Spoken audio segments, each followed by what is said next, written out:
ওটা তুমি সরে যাও, দেখাই। কেউ জিজ্ঞেস করো না, কারণ আমার বরের গোবর দিই। একটু সুস্থ হলে তেল হয়ে যায়। 5-5টা পুষে রেখেছে, তাও না। ভগবান নিয়ে এসছিস রে প্যাকেটে করে। তুমি তো খাবে না, তো তোমার চাপ নেই তো। ভালো লাগবে না, আমি তো কোনো কাজের না। আমাকে দেখতে এসে সঙ্গীতা কি কি নিয়ে এসছিস বাবা? চলো, একটা নতুন সকালে একটা নতুন ব্লগের সাথে সামনে এসে হাজির হয়েছি। সকাল সকাল জামা কাপড় ছেড়ে বাসি জামাটা নিয়ে ছাদে উঠছি, কারণ একদম এটাকে ধুতে দেবো। এই দেখো, আমাদের দুপুরবেলা যখন সকালে যখন জামা কাপড় কেচে মেলা হয়, শুকিয়ে গেলে এইখানটা সবাই রেখে দেয়। সে ছেলে হোক, বাপ হোক, মা হোক, মানে আমি, ঠিক আছে, রেখে দিই। পরে বেলা করে আবার তুলে নিয়ে যাই। এখানে একদম মেলবো আর এই ধোবো আর মেলবো। আজকে আকাশের মুখ কেন ভার হয়েছে জানি না। আমার পুদিনা গাছটা দেখেছো? কবে আম পোড়াবো আর পুদিনা শরবত খাবো কে জানি, যদি এখন টক খাবো না। তা যাই হোক, অর্ধেক ফুল আমার বর তুলে ফেলেছে, বাকি ফুল কটা দেখাতে এলাম, কারণ বর আমার বললো যে তুমি আসছো না, আমি চলে যাব। ফুলগুলো কি দেখাবে? হলুদ ফুল ফুটেছে। ও, এই ফুলটা না সারা বছর ফোটে না, সরে যাও, দেখাই। বসন্তকালেই আমার এই হলুদ জবাটা ফোটে, দাঁড়াও দেখাচ্ছি। এই দেখো, দেখতে পেয়েছো? একটাই ফুটেছে। আচ্ছা, অনেকে আমাকে জিজ্ঞেস করেছিলে যে দিদি তুমি গাছে কি সার দাও? গাছে আমি গোবর দিই, ব্রাহ্মী সার দিই, আর কোনো সার ইউজ করি না, রাসায়নিক কোনো সার আপাতত ইউজ করি না সেইভাবে। গোবরটা আর ব্রাহ্মী কম্পোস্টটা দিই, আর বর্ষা এসে গেলে বর্ষার পরে এপসাম সল্টটা দিই। আর কোনো সার এখনও অবধি ইউজ করিনি, তাতেই আমার গাছ যথেষ্ট ভালো আছে।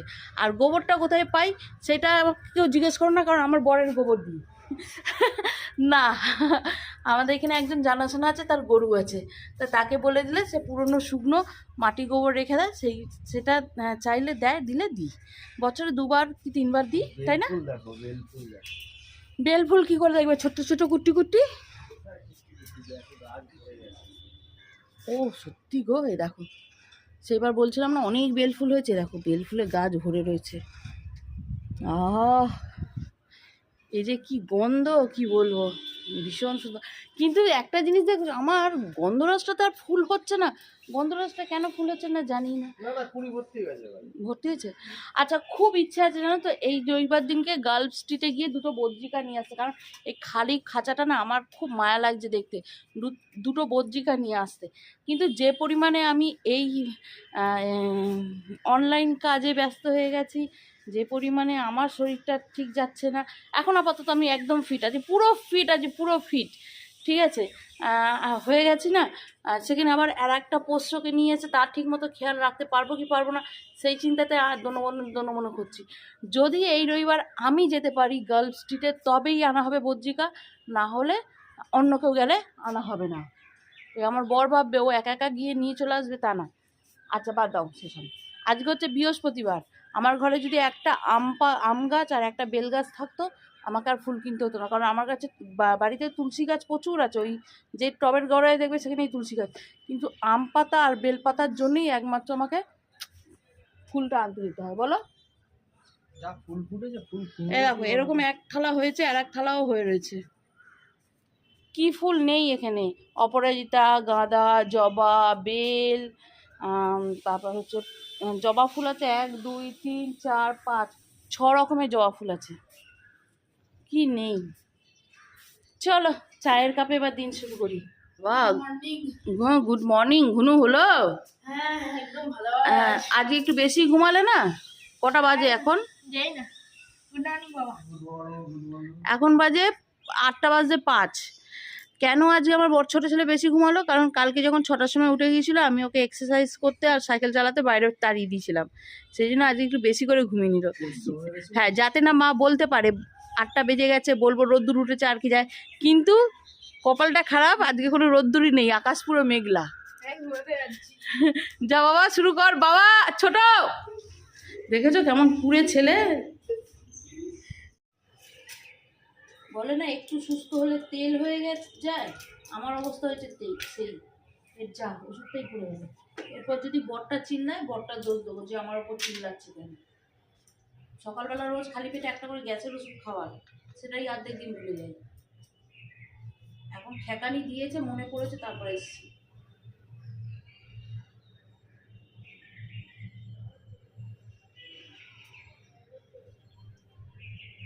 সকালবেলা উঠে এই খালি পেটে জল খাওয়াটা না আমার কাছে খুব টাফ।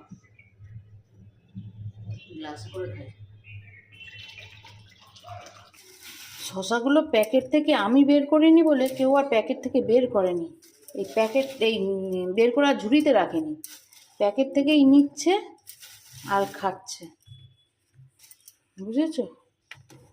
ঝুড়িতে রাখা রইলো বাবা, কাজ মিটে রইলো। চলো চায়ের পাটার এবেলা নেই, যা আছে বিকালবেলা। ওই কাজের সময় হাতের কাছে কাপ থাকলেই একটা আধটা ভাঙবে। ওই বর এসে চিল্লাচ্ছে ভাঙবে। আমি এবার কাচের জিনিসের ক্ষেত্রে একটু বেশি হাতে পায়ে লক্ষ্মী কিনা, সেই জন্য কাজ শুরু করার আগে কাপ সরিয়ে দিই। এই বাজার গেলে এখন শুধু কলা আনতে শিখেছে। কলা দেখো, ওই দেখো আমি সবে গোছালাম, আবার কলা। তা আনার কি ছিল, এখন কলা ছিল। আর কি এনেছো? হ্যাঁ বাস হয়ে যাবে। চলো এখানে ফাঁকিবাজি চপ করে দিচ্ছি। তেলের মধ্যে একটু জিরে ফোড়ন দিয়ে দিয়েছি, কাশ্মীরি লঙ্কা গুঁড়ো দিয়ে পেঁয়াজটা একটু মজতে দিয়েছি, মানে খুব একটা ভাজা হবে না, মজবে। এখানে একটু কাঁচা লঙ্কা কুচি নিয়েছি, আর এটা কি আছে, একটু রসুন, আর আলুটাকে এইভাবে গ্রেট করে নিয়েছি। মশলা বলতে এই, আর হয়ে গেলে সব কিছু এই যে জিরে ধনে গুঁড়ো করা রয়েছে দিয়ে দেবো, বাস। দিয়ে এই দিয়েই চপ হবে, আর কিচ্ছু না।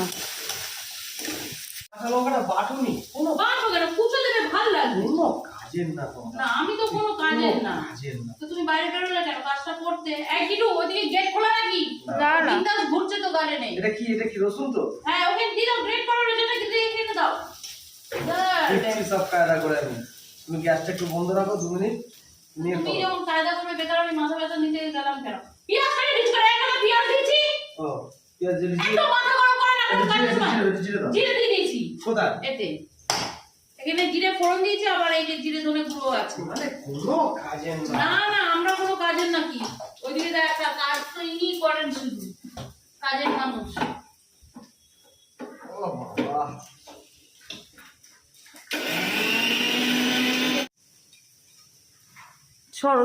সরো অনেক হয়েছে। তুমি যদি বলতে যে ক্ষীর খাবে, আমি ক্ষীর বানাতাম। তুমি বলেছো আমি চপ খাবো, আমি আলু বড়া বানাচ্ছিলাম। চলো এটা একটু ভাজা হবে, ভাজা হলে আলুটা দিয়ে নেড়ে চেড়ে নিয়ে বাস পাকাও, আর বেসনের ডোবাও আর ভাজো। কিরে আবার কোথায় বেরোচ্ছিস? হ্যাঁ আমি 2টো লঙ্কার পকোড়া খাবো। লঙ্কার পকোড়া খাবি? এই লঙ্কা খাবে গো।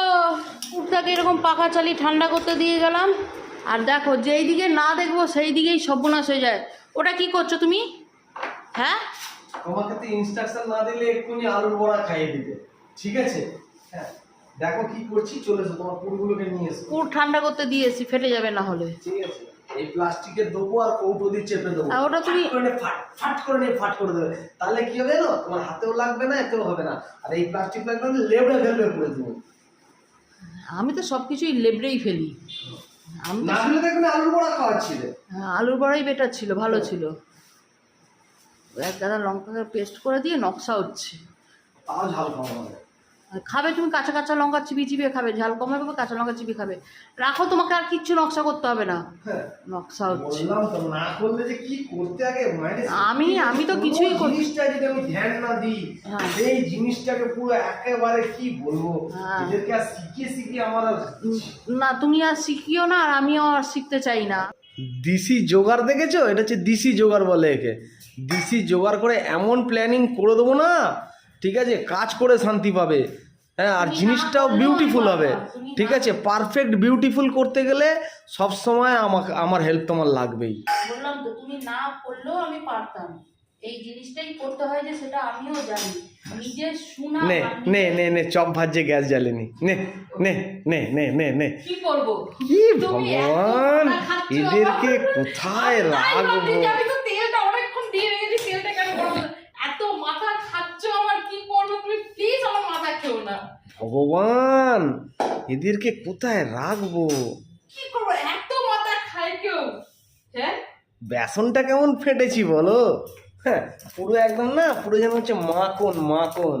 দেখতে এই মাখন দিয়ে পানটা খেয়ে নাও না। হুম। আমি তো বলছি অনেকক্ষণ ধরে তো বলছি তোমার এই মাখন দিয়ে পানটা খেয়ে নাও। বেকার আমার মা আমাকে খাটনি করা। তুমি এত বড় বড় চপ করলে, ওই এক একটা চপে 4টে করে চপ হতো। হ্যাঁ বাবা, আমি ওই বসে বসে এইটুকু চপ করে করে সারাদিন ধরে ভাত পারবো না। একটা ভাজবো রমরমা করে, একটা দিয়ে সব ভাত খাওয়া হয়ে যাবে। ভেবেছিলাম যে একটা চপের দোকান করব, চপ শিল্প। ও চপের দোকান করো না, তখন এরকম ছোট ছোট ভাজবো আর 10 টাকা পিস দেবো। ব্যবসার দিকে আমি আমার একঘর, ব্যবসার ক্ষতি করবো না, এটা বাড়িতে তো। ও ও বাবা, ওটার ক্ষতি করা যাবে না, তখন ছোট ছোট করবো। এটা তোমাকে প্র্যাকটিস করাচ্ছি, ঠিক আছে, মাথায় রেখো। চপ শিল্প হবে নাকি? চপ শিল্প তোমায় প্র্যাকটিস করাচ্ছি। এই সত্যি সত্যি আমি যদি চপের দোকান দিই, কে কে খেতে আসবে বলো তো? আমি ভাবছি একটা চপের দোকান, একটা তেলে ভাজার দোকান দেবো। দুপুর দুপুরে একদম গেও মেনু কেমন লাগছে বলো? এর উপর কোনো মেনু হয়? এই পেঁয়াজ নেবে না? পেঁয়াজ না, পেঁয়াজ নাও। পেঁয়াজ খাবে না? আর দেবো নাকি চপ? চপে না নেই। দুটো চপ প্যাক করে দেবো। বাবা সময় কোথায় খাবার? অফিসে তো আজকে যাবো মানে খাওয়া দাওয়া হবেই অফিসে। আচ্ছা ঠিক আছে, দাদাকে ঢুকতে দে। তুই আবার ওসব কি নিয়ে এসছিস রে প্যাকেটে করে? তুমি তো খাবে না, তো তোমার চাপ নেই তো। কি কথাবার্তা রে? তা এনেছিস কি? সাইকেল পড়ে যাবে। না পড়বে না। ভাই আগে চলে এলো, এসে বলছে আমি জল খেতে পারিনি, আমার মাথা ঘুরছে, সে জল আরে খেয়ে পড়ে। ওকে ছোট কাছে নিয়ে গেছিল। আচ্ছা এই যে টিফিন এনেছে দু ভাইয়ের। আজকে দুপুরবেলায় পান্তা শেষ করবি তবে গরম ভাত পাবি। আর আমি এখানে চপ ভেজে রেডি করেছিলাম, আর কি বলবো। আমার বরকে যখন আমি বললাম আমি তোমরা চপ খাবে খাও, আমি মুড়ি খাবো, আমার বর এইটা আমার হাতে ধরিয়ে দিয়ে বললো এই নাও, এখানে মুড়ি গুঁড়ো করে রেখেছিলাম, এই মুড়ি গুঁড়োটা খেয়ে নেবে। হ্যাঁ মুড়ি গুঁড়ো খাচ্ছে। কি খাবো, বাড়িতে কিছু খাওয়ার উপায় আছে? এই দেখো যেই শশাটা ছাড়িয়েছি ও কিন্তু শুয়েছিল ওই করে, টুংটুং টুংটুং করে লেজ নাতে নাতে চলে এসছে। যা পালা, এটা আমি খাবো, যা। নিজেটা মুখে পুরো ঢুকিয়ে নিচ্ছে, ঢুকিয়ে নিয়ে আমারটার দিকে তাকিয়ে হচ্ছে। পালা, আর না। কি রে, তোর দাদা নাকি তোকে অপমান করেছে, তুই নাকি পরোটা খাবি না? হ্যাঁ রে, ভালো লাগছে? ভালো তো লাগবেই, রাস্তায় গু গোবর দিয়ে মেখে করে দিলেও ভালো লাগবে, আর বাড়িতে এত টেস্টি করে করলেও ভালো লাগবে না, তাই না? দাদা স্পেশাল পরোটা এনে দিয়েছে বলে কথা। চলো আমি অনেকটা কাজ করে নিয়েছি, এবার 1 ঘন্টা কি আধ ঘন্টা একটু রেস্ট নেবো, নেওয়ার পর তারপর একটু ভাত বসাতে যাবো। রান্না আমাকে করতেই লাগবে, ভাত করতেই লাগবে, কারণ হচ্ছে নাহলে আমি কি খাবো আর আমার অরি কি খাবে। আমাদের দুজনের জন্য অল্প করে হলেও ভাত করতে লাগবে। আর আজকে সকালবেলা দেখেছো উঠে এখনও চুলটা আঁচড়াইনি, চুলটা আঁচড়াই, একটু ফ্রেশ হই, তারপর রান্নায় যাব, একটু রেস্টও নেবো। ও তোমরা আমাকে বলো দিদি রেস্ট নিচ্ছ না কেন, রেস্ট নিচ্ছ না কেন? ভাতটা বসিয়ে দিয়ে ছেলেটাকে বললাম গ্যাসটা একটু কমিয়ে দিস, আমি 10 মিনিট রেস্ট নিই, সে আর গ্যাস কমালো না, ভাতটা পুরো পুড়ে গেছে, ওপর থেকে গন্ধ পেলাম যে ভাত ধরে গেছে, ছুটতে ছুটতে এলাম, ছুটে ছুটে এসে এই যে দেখি পুরো পুড়ে গেছে।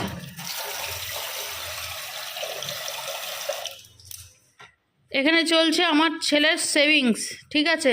ওই ভাতটা দে বাবা, ভাতটা দে, দাঁড়া তোকে দেখাচ্ছি, দাঁড়া দেখাচ্ছি, হ্যাঁ দাঁড়িয়ে দেবো তোকে, তোকেও পয়সা দেবো, করি পয়সা। এরকম ভার কিনে কিনে আমি ফেড আপ হয়ে গেছি। এবারে দেখো এরকম কৌটো বানিয়ে দিয়েছি, আইনে বাইরে থেকে দেখতে পাবি আর ওখানে ভরবি। কিছুদিন জমানোর পরেই ভাবে যে ভরে গেছে বলে কেটে ফেলে। এবার একটা কৌটো বানিয়ে দিয়েছি, নে দেখতে পাবি আর ভরবি, নে, ঠিক আছে? জুড়ে দিয়েছো তো? একদম জুড়ে দিচ্ছি, আর খুলতেই পারবি না। আর ওটা যদি কাটতে যাস তো পয়সা কেটে যাবে, যা কাটার ওটা আমাকে কাটতে হবে, বুঝেছিস? ওই তোর ভার নিয়ে চলে গেল অরি। আর এখানে আমি আমার জন্য একটা লাল করে নিয়েছি। এরকম ছোটোবেলায় পয়সা জন্মাবার আবার অভ্যাস কার কার আছে বলো? আর আমার কিন্তু এটা ছোটোবেলা থেকে বেশি বুড়ো বয়সেই হয়েছে, মানে এখন। বাবা এই তো ঢুকে না রে আমারটা, সেইটা আমারটাও দেখো, দাঁড়া নতুন আর একটু গরম করে কেটে আনতে হবে রে। এই দেখো সঙ্গীতা আমাকে দেখতে এসেছে। সঙ্গীতা কি কি নিয়ে এসেছিস বাবা? এ সুস্থ মানুষকে দেখতে এসে ফল নিয়ে এসেছে রে। তুই আরো সুস্থ সবল হবি, বোনের সাথে লড়াই করবি, তোরে তো ভালো ভালো ভিডিও পাবো বল। তোর বোরটাকে ফোড়িং থেকে তুই মোটা করছিস না। এই হ্যাঁ বাবা ওই আরে হ্যাংলামো না। এই আঙুর সরা আঙুর খেয়ে নেবে। তোর মনে হলো তুই এগুলো নিয়ে আসবি, আমাকে দেখে কি তোর অসুস্থ মনে হচ্ছে? হ্যাঁ শোন, পেটের মধ্যে 14টা সেলাই নিয়ে রয়েছে, ঠিক আছে? নিয়ে 4 দিনের মাথা থেকে চাঙ্গা হয়ে লাফাচ্ছি। এরপরও হিষ্টপুষ্ট। তোর মনের জোরটা আছে কিন্তু শরীর আর মনের জোরটা এক হবে না। এই ডাক্তার চেক আপ করতে গেছিলাম তো, আমি বললাম যে আমার প্রবলেম শুধু এই বুকের এইখানটাতে একটু চিনচিন হচ্ছে আর কোথাও বলছে একদম আপনি ফিট আছেন, পুরো সব কিছু। না ও দেবে বৌনি প্রথম ও করে চাই দেখ।